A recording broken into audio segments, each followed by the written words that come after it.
Baik, puji Tuhan. Shalom Bapak Ibu dan teman-teman semua. Shalom. Apa kabar luar biasa? Kalau saya tanya lagi apa kabarnya, boleh katakan gini ya. Kalau saya tanya apa kabarnya, katakan luar biasa, dahsyat. Yes, yes, yes. Boleh? Oke ya, saya tanya ya. Apa kabar kita semua Bapak Ibu dan teman-teman? Luar biasa, dahsyat. Yes. Berikan tepuk tangan bagi Tuhan kita. Haleluya. Boleh salam kiri kanannya, katakan saya senang melihat wajahmu siang hari ini. Yuk, salam kiri kanan, katakan saya senang melihat wajahmu siang hari ini. Iya, wajah-wajah yang diberkati Tuhan, wajah-wajah yang sungguh-sungguh mengasihi Tuhan, amin. Baik, Bapak Ibu dan teman-teman, secara khusus saya bersyukur dan kami semua sangat berterima kasih buat kebaikan Tuhan yang boleh tibakan kami di tempat ini. Bukan karena kekuatan kami, tapi karena penyertaan Tuhan yang sempurna bagi kami. Dan terima kasih juga buat kesempatan yang masih diberikan bagi kami untuk dapat melayani di tempat ini. Bapak Ibu, bagi kami pelayanan adalah kehormatan bukan beban. Jadi selagi kami kuat, kami akan selalu berusaha untuk memberikan terbaik untuk Tuhan, amin. Apalagi kalau dikatakan melayani anak-anak muda, itu kami sangat senang ya dengan teman-teman, begitu ya. Terima kasih kami ucapkan kepada PGPI di Tapsel ini. Amang Endang, terima kasih buat kesempatannya. Dan juga terima kasih buat perhatian ya bagi anak-anak muda, remaja yang ada di Tapsel ini. Dan kita percaya anak-anak muda ini adalah generasi penerus gereja. Anak muda katakan amin.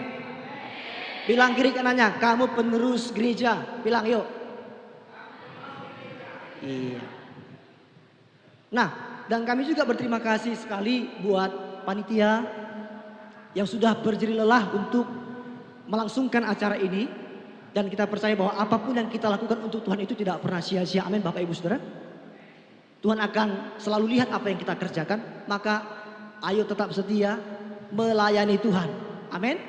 Dan juga kami berterima kasih buat Bapak Ibu pendeta, hamba Tuhan dan juga gembala sidang yang mendukung acara ini. Dan ini menjadi doa kita bersama-sama Bapak Ibu Saudara. Supaya Tuhan melawat generasi-generasi muda saat ini. Karena ya kita tahu udah banyak sekali anak muda yang tersesat. Ya kan? Sudah banyak anak muda yang hilang. Maka ini adalah momentum yang sangat baik bagi kita untuk bergandengan tangan bersama-sama. Untuk meminta Tuhan memanggil kembali, memakai anak-anak muda untuk kemuliaan nama Tuhan. Nah, Bapak Saudara yang terkasih, saya tidak panjang lebar menyampaikan firman Tuhan. Hanya 2,5 jam saja. Ya, jadi 2,5 jam. Oh, ada yang bilang amin satu orang. 2,5 jam, amin. Baik, Bapak Ibu Saudara, tidak kenal maka tidak sayang katanya. This is the first time, ini pertama kalinya saya ada di sini Bapak Ibu Saudara ya. Saya ingin disayangi Bapak Ibu dan saya juga ingin menyayangi Bapak Ibu. Maka izinkan saya untuk memperkenalkan diri saya, Bapak Ibu Saudara. Nama saya Yosua Sibarani, Bapak Ibu ya. Saya melayani di Sipoholon. Dan memang ini tahun keempat kami ada di Tapanuli Utara Bapak Ibu Saudara ya. Sebelumnya saya dan istri itu melayani di Surabaya. Tapi Tuhan panggil untuk ada di Tapanuli Utara. Pasti Tuhan punya sesuatu ya. Amin Bapak Ibu Saudara. Istri saya ini satu Bapak Saudara ya. Satu, Evi Sihotang Bapak Ibu ya. Ada di sini mungkin hula-hula kami. Si Raja Oloan mungkin. Ya, istri saya Boris Sihotang, Bapak Ibu dan adik-adik semua. Kami sudah menikah 8 tahun. Dan juga Bapak Ibu Saudara dan teman-teman adik-adik, saya aktif di media sosial ya. Ada Facebook saya, ada YouTube saya, ada Instagram saya, TikTok juga ada. Boleh di follow saya nanti, subscribe saya Bapak Ibu Saudara ya. Yosua Sibarani. Nanti di situ saudara akan lihat juga ada banyak sekali konten-konten rohani yang saya buat. Saya selalu tertarik untuk membagikan firman Tuhan untuk orang-orang melalui media yang Tuhan sudah berikan bagi kita. Jadi media itu jangan hanya TikTok goyang-goyang gitu ya Bapak Ibu ya. Harus pakai itu untuk menyampaikan firman Tuhan. Halo? Memotivasi orang, membangkitkan orang, membangun iman orang. Jangan hal-hal yang gak penting yang kita post di sana. Ada masalah kita post, dendam sama orang kita post, marah sama orang kita post, kita umbar-umbar. Ada masalah, ngeluh di media sosial. Kalau ada masalah itu harusnya datang sama siapa? Kalau engkau datang sama Tuhan ketika engkau ada masalah, masalahmu akan Tuhan tolong. Tapi kalau engkau datang ke media sosial, masalahmu bertambah. Iya, orang-orang akan mulai ngomongin kita, makin pusing kita lihat dengerin omongan orang. Makanya kalau ada masalah, anak-anak muda datang ke siapa? Iya, Tuhan tuh nggak jauh. Ada yang berkata Tuhan hanya sejauh doa, pakai lututmu. Datang sama Tuhan, Tuhan dekat dengan kita. Dia nggak pernah jauh. Makanya Alkitab berkata tangan Tuhan tidak kurang panjang untuk menolong dan telinganya tidak kurang tajam dengar doa kita. Seringkali yang menjadi penghalang kita dengan Allah kita adalah kejahatan kita, dosa kita. Dari dulu inilah yang membuat manusia itu terputus dari Allah sehingga kehilangan kemuliaan Allah. Semua manusia berbuat dosa dan kehilangan kemuliaan Allah kata Alkitab. Tapi kita bersyukur, ada kabar baik. Yesus jadi manusia. Dia gantikan kita. Dia tebus kita dengan darahnya yang mahal. Harusnya kita yang dihukum di kayu salib. Tapi dia gantikan kita. Hanya satu dia minta. Percaya kepada dia. Terima dia sebagai satu-satunya Tuhan dan Juru Selamat dalam hidupmu. Kita selamat. Amin. Yang sudah diselamatkan Tuhan katakan amin. Iya. Nah Bapak Ibu Saudara, saya akan membawa kita untuk merenungkan firman Tuhan adik-adik ya secara khusus. Saya beri judul A Raw Generation. Boleh katakan sama-sama? Agak susah ya. Ada yang tahu arti raw? Ada yang tahu? Ada yang tahu arti CEO? Kalau CEO tahu semua nih. Ini korban-korban racin, drakor ini ya. Raw itu panah atau anak panah. Jadi ketika saya katakan raw generation berarti generasi anak. Saudara, di era digital sekarang ini banyak anak-anak muda yang berjalan tanpa arah dan tujuan yang jelas. Perhatikan saya. Di dalam zaman yang sangat berkembang ini anak muda tidak terkecuali orang Kristen. Kita ke gereja tiap hari Minggu, tapi setiap hari langkah yang kita ambil itu adalah langkah yang membawa kita kepada kebinasaan. Bukan kepada tujuan yang Tuhan mau bagi kita. Survei global membuktikan bahwa banyak anak-anak remaja itu yang mengalami krisis identitas. Tadi sudah kita dengarkan dalam seminar. Kehilangan jati diri. Banyak anak muda kehilangan makna hidup. Banyak anak muda yang tidak lagi mengerti apa yang menjadi maksud Tuhan bagi dia ketika Tuhan ciptakan dia dan hadirkan dia di tengah-tengah dunia ini. Jadi mereka berkata, udahlah mengalir aja, flowing aja, ikutin aja arusnya. Saudara, Tuhan membuat kita, menciptakan kita itu bukan tanpa tujuan. Yang percaya katakan yes. Bilang kiri kananmu, Tuhan punya tujuan untukmu. Bilang kiri kananmu. Bilang bro, sis, Tuhan punya tujuan untuk hidupmu. Perhatikan saya, Tuhan tidak kurang kerjaan menciptakan saudara dan saya. Halo? Tuhan menciptakan kita bukan hanya untuk memenuhkan bumi ini. Tapi Tuhan punya desain yang bagus dan indah bagi setiap saudara dan saya. Tadi di awal kita sudah dengarkan dalam seminar tadi. Tuhan ciptakan kita dengan sempurna. Amin. Ingat, saya katakan begini. Perhatikan anak muda ya. Nilai hidupmu, harga dirimu tidak ditentukan oleh perkataan orang lain. Tidak ditentukan oleh perkataan temanmu, pacarmu, atau mungkin orang tuamu. Ingat, nilai diri kita, jati diri kita, identitas kita itu hanyalah dinilai oleh siapa? Tuhan. Kalau Tuhan sudah bilang kita, kamu anakku yang kukasihi, jangan mau terpengaruhi oleh omongan orang yang sering jatuhkan kita. Siapa kali kau? Orang tuamu miskinnya. Ya kan? Kamu anak dari keluarga begininya. Udahlah, kamu gak punya masa depan, mandesu, masa depan suram. Bukan MDC, masa depan cerah. Bapak saudara, perhatikan saya, anak muda seringkali kehilangan tujuan hidup yang Tuhan sudah tetapkan di awal. Karena telinga ini selalu dipakai untuk dengar apa kata orang. Dengar apa kata teman. Dan seringkali perkataan orang itu yang menghancurkan kita. Iya kan? Hari ini saya ajak kita, ayo. Jangan fokus kepada apa yang orang lain katakan tentang diri kita.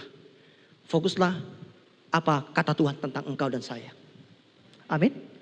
Mazmur 139 ayat 13. Yang sudah bisa baca boleh baca bersama-sama ya. Dengan iman. 3, 2, 1. Sebab engkaulah yang membentuk, menenun, Perhatikan saya. Pemasmur berkata, yang membentuk kita siapa? Tuhan. Dan bukan hanya membentuk, tapi dikatakan dalam kalimat kedua, menenun aku. Saudara tahu arti menenun? Menenun itu butuh ketelitian, butuh kreativitas tingkat tinggi. Nggak sembarangan orang bisa menenun, saudara. Kalau menjahit bisa lah, walaupun benangnya agak belok sana belok sini begitu ya. Tapi menenun itu butuh kreativitas, butuh skill, butuh keahlian. Alkitab berkata ternyata ketika Tuhan ciptakan kita seperti seorang sedang menenun sesuatu karya yang indah dan luar biasa. Ternyata Tuhan bentuk kita, Dia menenun kita. Jadi seperti apapun penampakan kita sekarang ini, itu karyanya Tuhan. Amin. Karya siapa? Jadi jangan biarkan orang lain yang menilai karya Tuhan. Karena apapun yang Tuhan ciptakan baik. Yang setuju katakan yes. Semua yang Tuhan ciptakan baik. Nah saudara terkasih, kita akan lihat bahwa pada tahun DPPT, pada tahun 2023 sampai 2025, Komisi Perlindungan Anak Indonesia KPAI menuliskan ada 115 kasus bunuh diri pada anak. Dan mayoritas dari 115 kasus ini korbannya itu berusia 11 sampai 17 tahun. Siapa di sini yang berusia 11 sampai 17 tahun, angkat tangannya. Jangan angkat kaki ya, belum selesai kita. Banyak. Dari 115 kasus bunuh diri, bundir. Do you know what's the meaning of bundir? Tahu ya? Ini masih kasus bunuh diri. Belum lagi data, ada banyak data juga mencatat tentang apa? Keinginan untuk bunuh diri, meskipun belum jadi. Tapi udah punya keinginan bunuh diri. Banyak juga anak remaja punya keinginan bunuh diri. Saudara, dan ternyata dari 115 kasus ini, anak-anak yang usia 11 sampai 17 tahun korbannya. Bahkan IHME mencatat begini. Faktor yang menjadi penyumbang terbesar saudara-saudara untuk bunuh diri itu kenapa? Depresi. Halo? Ternyata anak-anak tadi yang bunuh diri tadi itu faktor terbesarnya adalah depresi. Hebat sekarang ya. Anak-anak remaja pun sudah banyak depresi sekarang. Nggak tahu apa yang dipikirkannya. Inilah kehebatan zaman sekarang ini. Dulu yang depresi paling orang tua. Mikirin ekonomi keluarga, pekerjaan, biaya hidup sebagainya. Sekarang anak-anak remaja udah banyak depresi tuh. Sampai bunuh diri. Dan dicatat bahwa hampir 10%, hampir 10% anak terdeteksi itu mengalami gangguan apa? Halo, tadi juga di awal sudah dibilang banyak anak-anak muda sekarang mengalami gangguan mental. Kenapa gangguan mental? Karena konflik dalam keluarga. Tadi krisis identitas tadi. Karena banyak sekali hal-hal buruk yang dia dapatkan dari pergaulan dan lingkungannya. Itu mempengaruhi mentalnya sehingga ada gangguan, sehingga berpikir untuk bunuh diri. Rinciannya sebagai berikut, saya kasih data dulu ya. Sekitar 338.000 anak, ini survei dari 7 juta anak ya. Dari 7 juta anak, sekitar 338.000 anak itu mengalami gejala kecemasan. Kecemasan itu berarti punya rasa takut yang berlebihan. Sehingga apa? Sehingga tidak mau melakukan sesuatu. Itu orang cemas. Tremor duluan dia. Belum ngapa-ngapain dia sudah gak berani. Lalu 4,8% itu sekitar 363.000 anak itu ternyata mengalami gejala depresi, depression disorder. Saudara, ini angka, ini fakta, ini faktual. Saya tidak main-main. Ini hasil survei dan ini ilmiah. Saudara yang terkasih dalam Tuhan Yesus Kristus, anak muda itu penerus bangsa. Maka Bung Karno pernah berkata begini. Beri aku 10 pemuda, niscaya akan kuguncangkan dunia. Kata Bung Karno kan, teman-teman. Bagi Bung Karno, anak muda itu adalah kekuatan, potensi yang besar untuk mengguncang dunia. Give me 10, berikan aku 10 saja katanya. Akan kuguncangkan dunia. Artinya apa? Kalau aku punya anak muda 10 saja, sesuatu yang besar aku bisa lakukan. Karena apa? Anak muda ini hebat luar biasa. Bilang kiri kanannya, kamu hebat bilang. Balas lagi, kamu juga luar biasa bilang. Ya, bukan luar biaya ya, luar biasa. Nah, saudara terkasih, perhatikan Alkitab bilang apa? Nah ini sekarang kita lihat ya. Ternyata Alkitab menjelaskan kepada kita tentang siapa kita anak-anak muda ini. Mazmur 127 ayat 4 sampai 5. Boleh ditampilkan? Demikian firman Tuhan. Seperti anak-anak panah di tangan pahlawan, demikianlah anak-anak pada masa muda. Ayat 5. Berbahagialah orang yang telah membuat penuh tabung panahnya. Dengan semuanya itu, ia tidak akan mendapat malu apabila ia berbicara dengan musuh-musuh di pintu gerbang. Perhatikan, firman Tuhan tegaskan bahwa anak muda adalah generasi yang tangguh. Seperti anak panah di tangan, ayat 4. Saudara, kalau anak panah di tangan saya mungkin itu gak berarti apa-apa. Karena saya gak bisa memanah, untuk apa? Paling-paling saya manah kambing orang gitu ya. Ayam orang gitu kan ya. Ya kalau kena. Tapi kita bilang gini. Anak muda itu seperti anak panah di tangan siapa? Pahlawan. Bukan di tangan orang biasa, pahlawan. Ketika pahlawan memiliki anak panah, maka itu dia gunakan untuk sesuatu yang besar. Iya kan? Mengalahkan musuhnya, menaklukkan musuhnya untuk mendapatkan kemenangan. Perhatikan, ternyata Alkitab berkata bahwa kita itu seperti anak panah di tangan pahlawan itu. Untuk apa? Mendapatkan sesuatu yang besar. Saudara terkasih, maka kita perlu memperhatikan sungguh-sungguh bahwa apa? Firman Tuhan tidak menyebut pemuda itu beban. Mungkin orang tua kita berkata, kamu ini buat mama repot aja, bapak repot aja. Ternyata firman Tuhan berkata, anak muda itu bukan beban, tapi anak panah. Anak muda itu adalah alatnya Tuhan. Amin. Untuk apa? Untuk mengubah masa depan. Yang percaya katakan amin.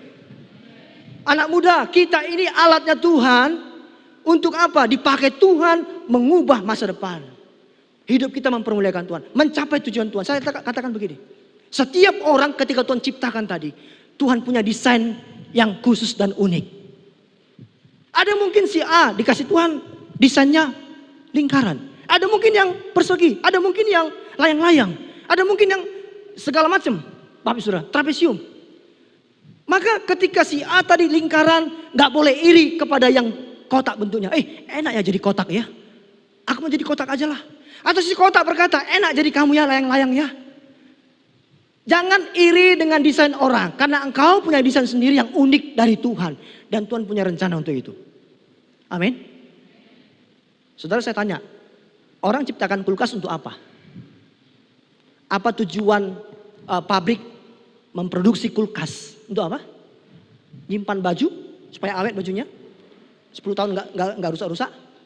Untuk apa? Nyimpan makanan supaya Bisa nggak baju kita simpan di kulkas? Bisa. Tapi pembuat kulkas akan marah. Kurang ajar. Ini kulkas bukan untuk nyimpan baju katanya. Tapi menyimpan makanan. Kulkas bisa kita pakai untuk fungsi yang lain. Tapi itu bukan fungsi yang sesungguhnya. Dan itu tidak akan maksimal. Kulkas hanya akan berfungsi maksimal ketika kita pakai sesuai dengan fungsinya. Menyimpan dan mengawetkan makanan. Sama. Saudara, kita pun ini akan maksimal. Kalau kita hidup sesuai dengan fungsi yang Tuhan sudah berikan bagi kita. Yang setuju katakan yes. Nah hari ini kita lihat yuk. 3 penting. Ketika kita menjadi anak panah. Maka kita harus mau dipakai oleh Tuhan. Tapi sebelum Tuhan pakai kita, ada bagian harus kita kerjakan. Yang pertama, anak panah itu harus mau dibentuk. Katakan sama-sama dibentuk. Saudara, anak panah itu tidak langsung siap pakai. Anak panah harus memiliki ketajaman supaya dapat berguna.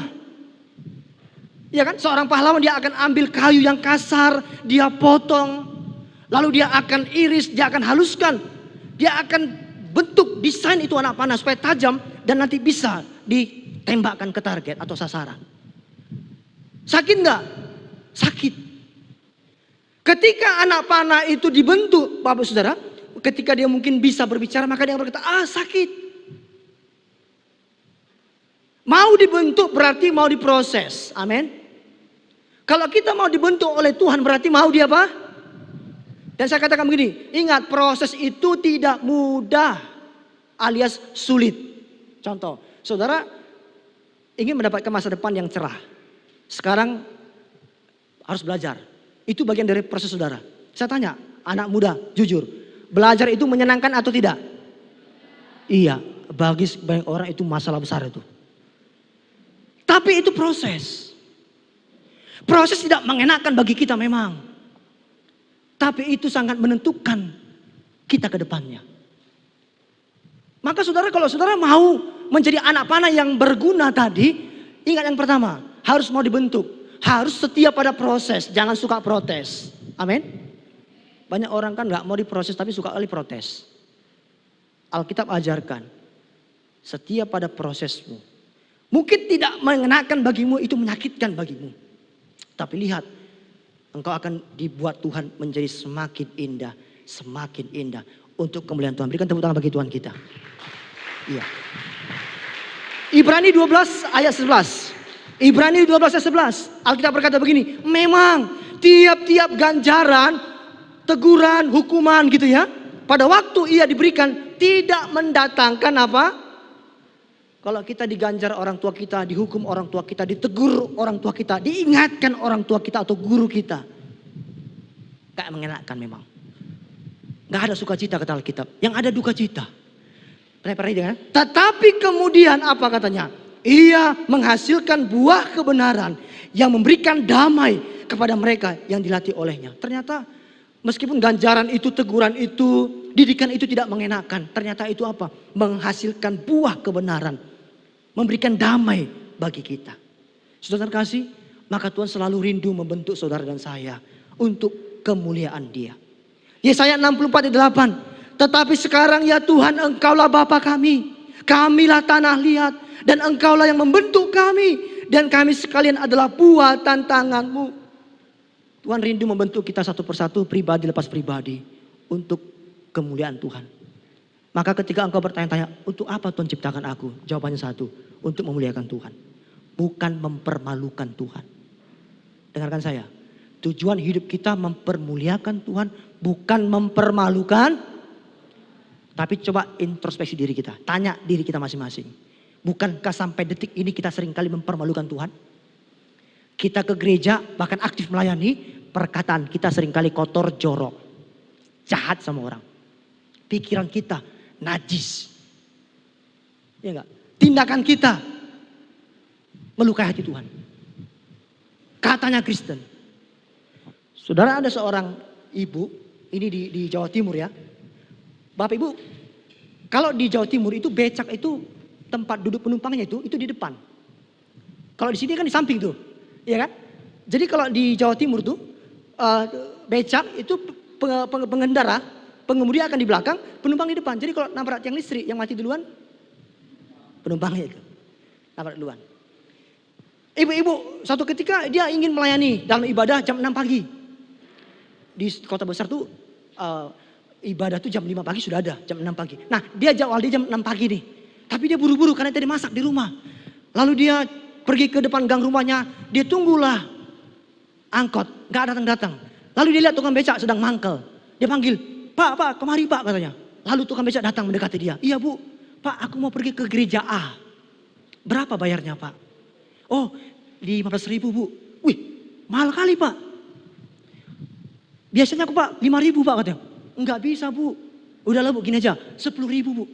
Mahal kali Pak. Kurang lagi lah Pak, 5.000 lah Pak ya, 5.000 Pak ya, 5.000 kata si ibu kan. Aku mau pelayanan loh Pak, cepat Pak. Iya Pak ya, 5.000 ya. Oh udah gini Bu, 8.000 lah. Enggak Pak, 5.000 aja katanya. Wih, ini katanya mau pelayan tapi pelitnya minta ampun. Ya. Halo, yang pelit-pelit bertobat ya. Lalu karena si tukang beca, ya udahlah. Dari tadi belum ada penumpang, aku bawa lah. Lalu dibawanya kencang Bapak Saudara. Karena apa? Ibu bilang, Pak tolong kencang karena aku udah mau terlambat. Aku mau pelayanan nih ke gereja. Jam 6 aku mulai ibadah nih. Dikencangkan Bapak Saudara.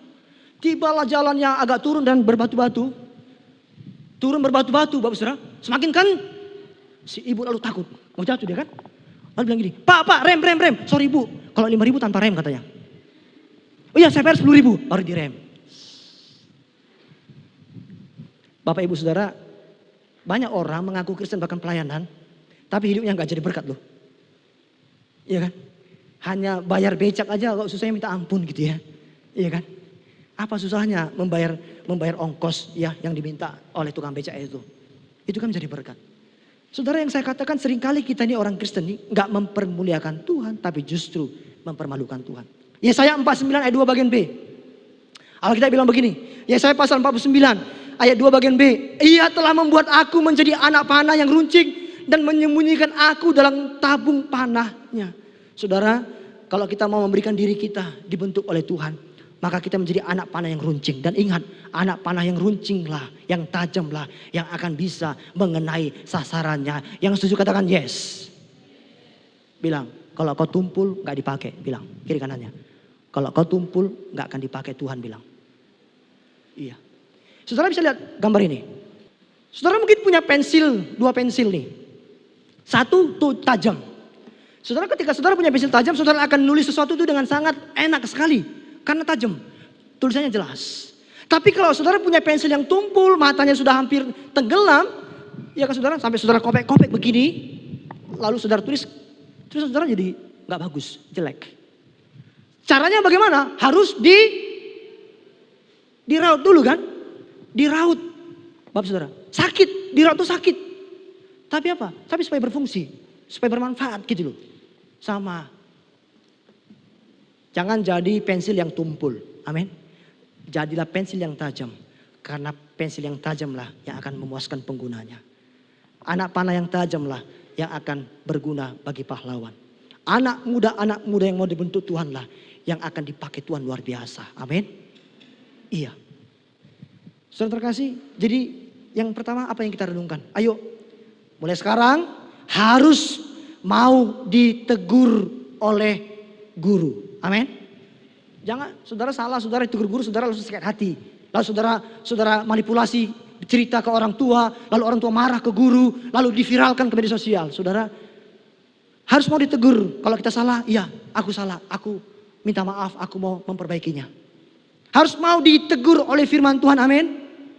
Kalau firman Tuhan bilang jangan mencuri, jangan mencuri, jangan menyontek, jangan berdusta, jangan menyontek, jangan berdusta. Firman Tuhan berkata, hormati orang tua, harus hormati. Iya. Alkitab mencatat ternyata begini ya.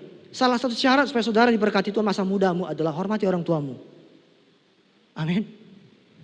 Alkitab bilang begini, supaya lanjut umurmu di tanah yang Tuhan berikan. Ternyata menghormati orang tua itu adalah tanggung jawab iman kita sama Tuhan. Orang yang beriman, dia harus dan pasti menghormati orang tuanya.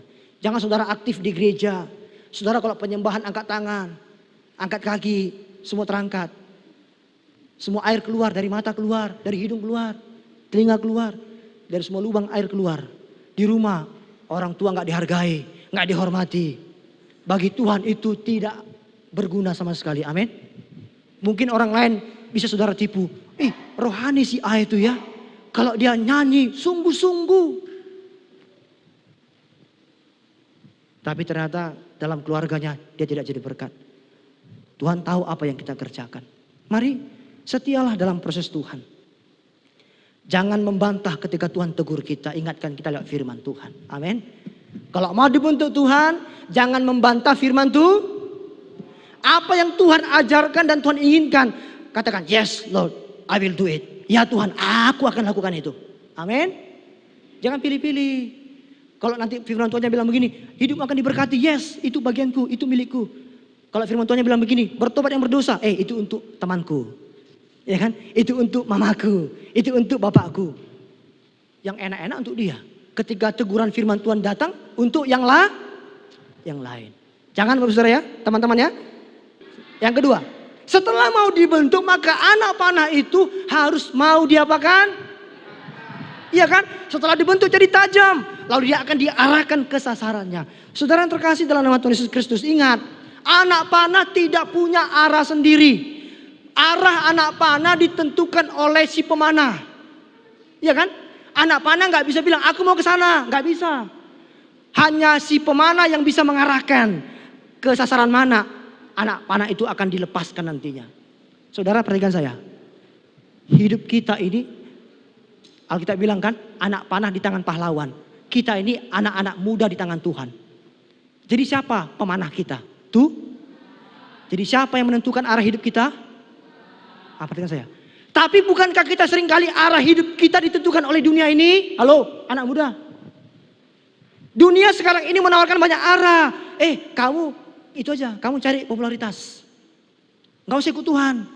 Ya, kamu ikut aja setan, nanti kamu populer. Anak muda, kamu ikutin tuh dunia tuh, kamu kejar uang tuh, kekayaan tuh. Ngapain kamu ke gereja hari Minggu? Kerja, dapat duit, kaya. Sekarang dunia ini banyak sekali menawarkan arah-arah. Dan kita bilang begini dalam surat 1 Yohanes.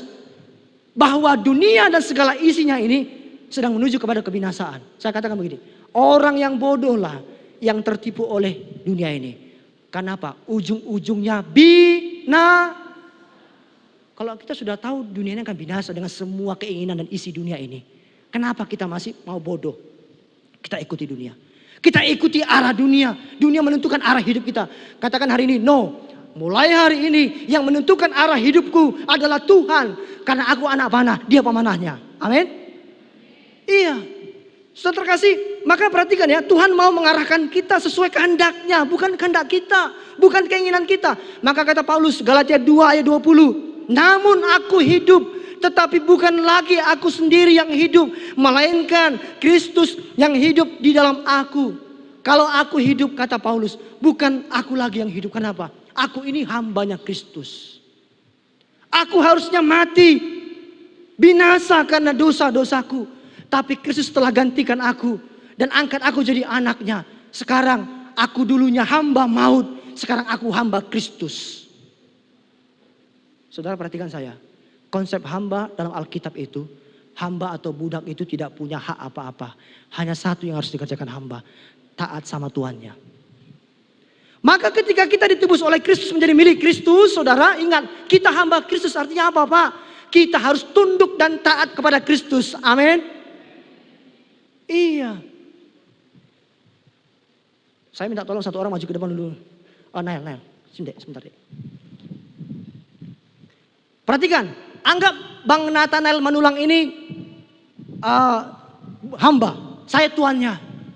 Ingat saya katakan, hamba harus ikut taat sama tuannya. Sekarang Nael, kamu jadi hamba yang baik. Ikutin saya sebagai tuanmu.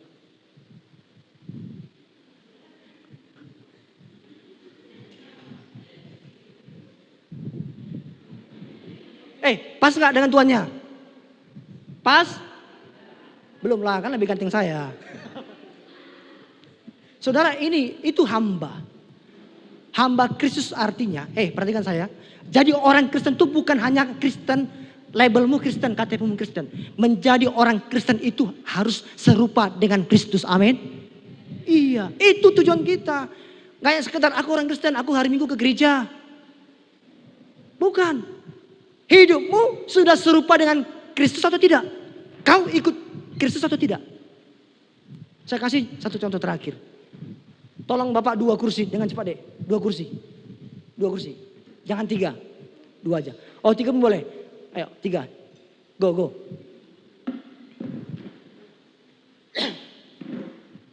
Perhatikan. Naik lagi ya. Ini kan harusnya ini hula-hula saya kan. Karena istri saya si Otang kan.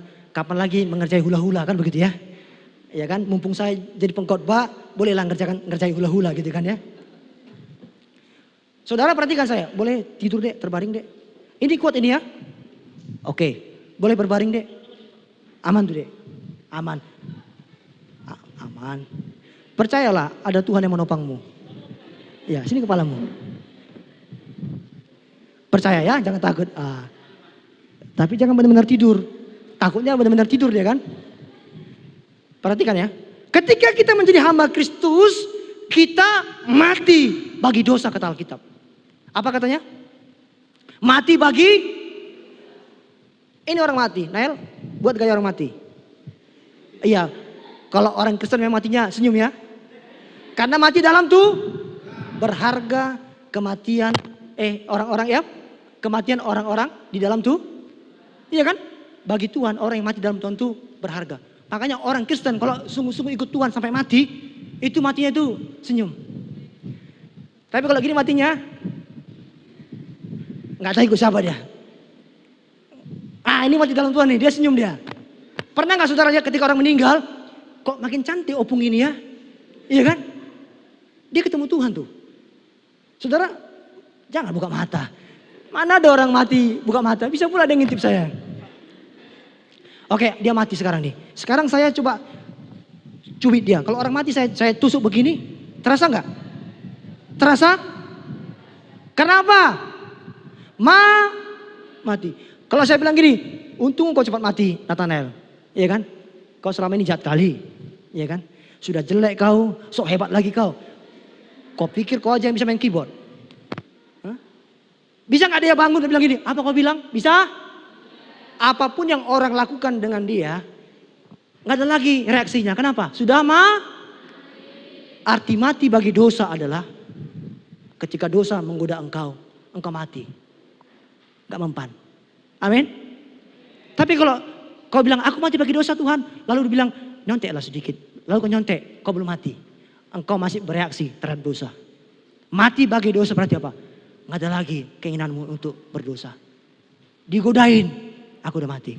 Nggak ada lagi reaksiku. Nggak ada responku. Ini mati bagi dosa. Nathanael bangkit. Wes, tepuk tangan dulu. Iya kan? Oke.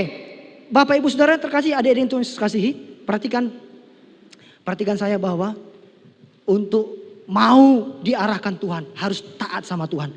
Ikuti arahan Tuhan. Amin. Amsal 3:5 berkata begini. Percayalah kepada Tuhan dengan segenap hatimu. Dan janganlah.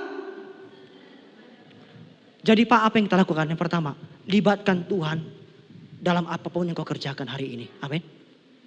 Setelah engkau bangun tidur, jangan lupa engkau datang sama Tuhan. Bersyukur sama Tuhan. Jangan langsung ambil HP. Siapa yang lihat statusku tadi malam ya? Udah berapa yang lihat TikTokku ya? Udah berapa yang lihat reelku ya? Saudara, kalau ada yang begitu, mulai nanti malam sebelum tidur berdoa sama Tuhan, baca firman Tuhan. Besok pagi bangun, berdoa sama Tuhan, baca firman Tuhan. Bukan berapa banyak atau berapa lama, tapi engkau harus komitmen setiap hari. Untuk apa? Datang sama Tuhan. Artinya apa? Libatkan Tuhan dalam hidupmu. Ya kan?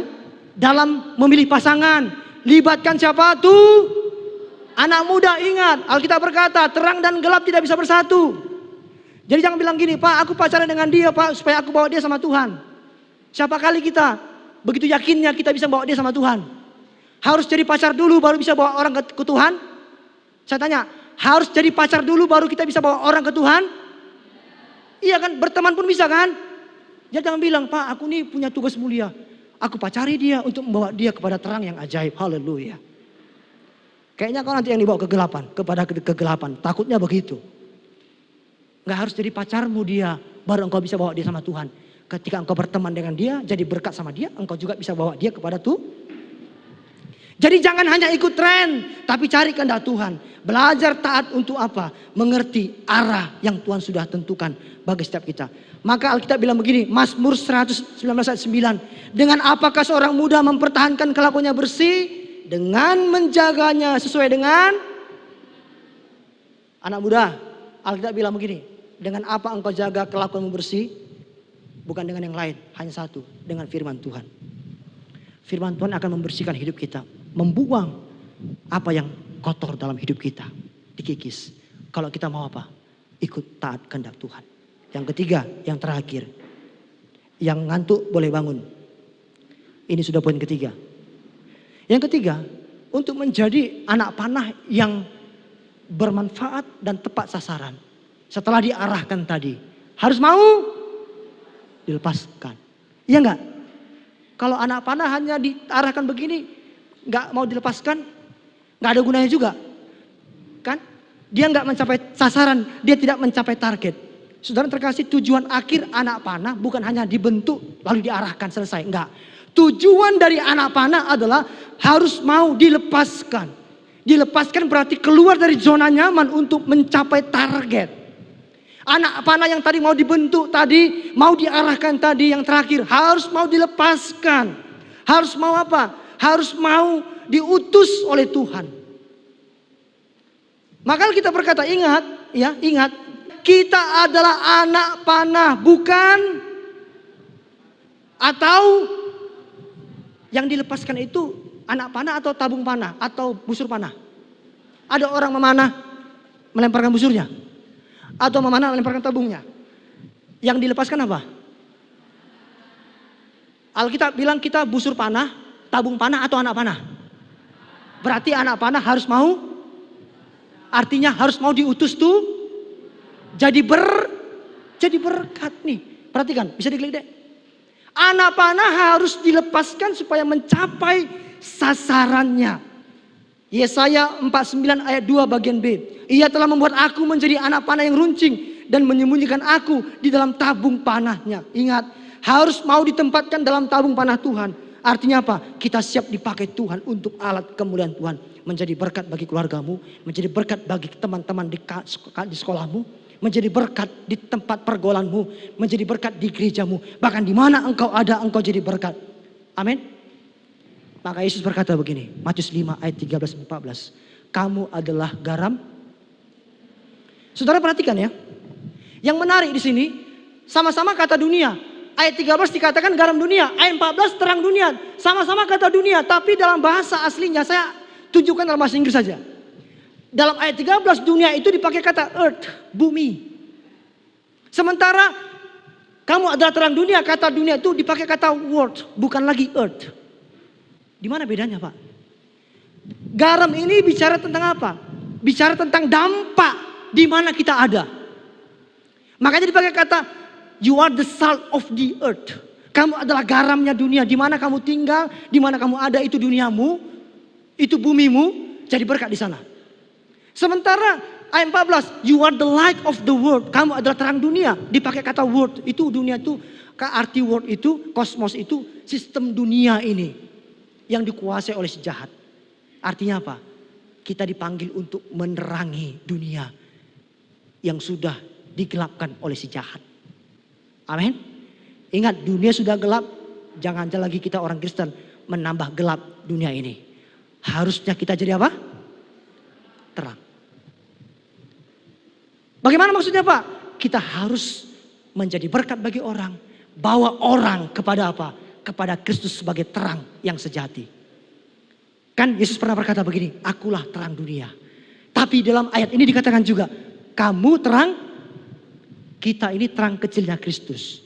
Kristus terang sejati. Tugas kita satu, jadi berkat bagi orang. Bawa temanmu untuk datang kepada terang yang sejati. Siapa? Ujung-ujungnya Alkitab selalu ajarkan begini. Kalau jadi orang Kristen, itu harus mau jadi berkat bagi orang. Dan bawa orang ke Tuhan. Amin. Jangan hanya jadi orang Kristen yang egois. Udah biar aja aku yang selamat, aku jadi orang Kristen. Temanku, urusan dia. Bukan begitu yang Tuhan mau. Tuhan mau apa?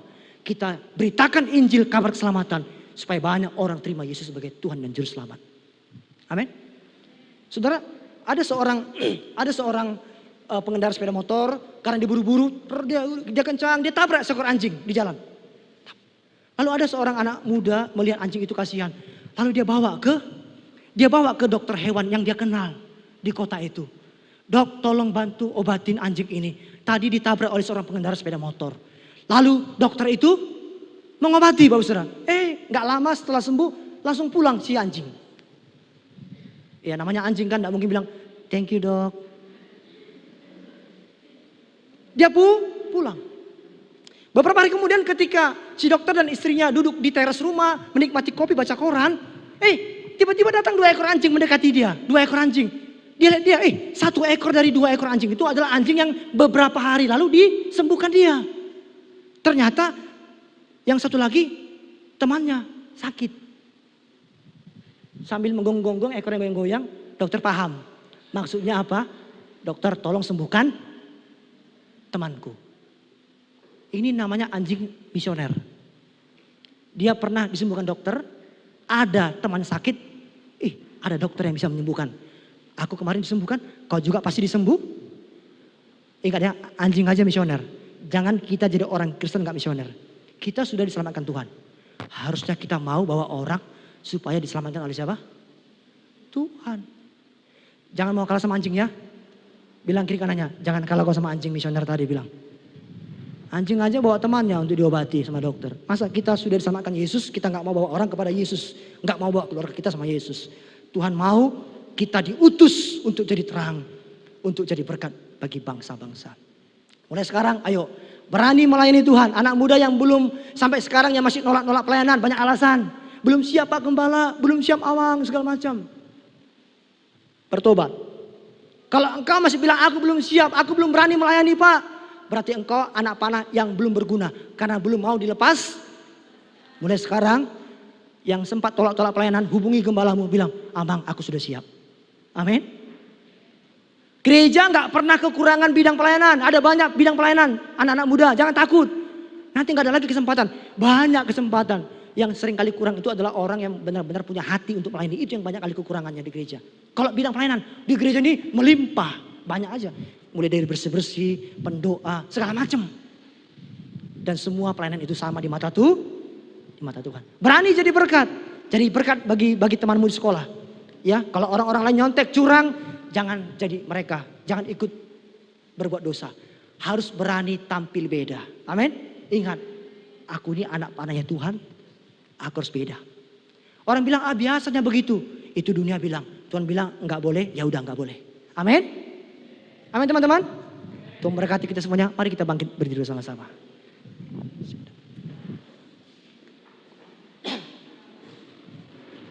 Saya ajak kita tundukkan kepala kita renungkan firman Tuhan.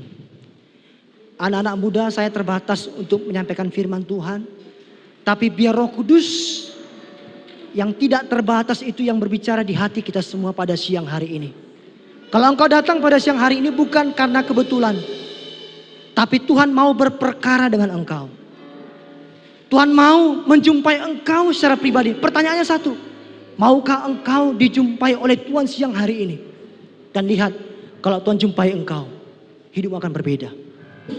Mari tundukkan kepalamu, pejamkan matamu. Katakan, Tuhan aku mau dibentuk.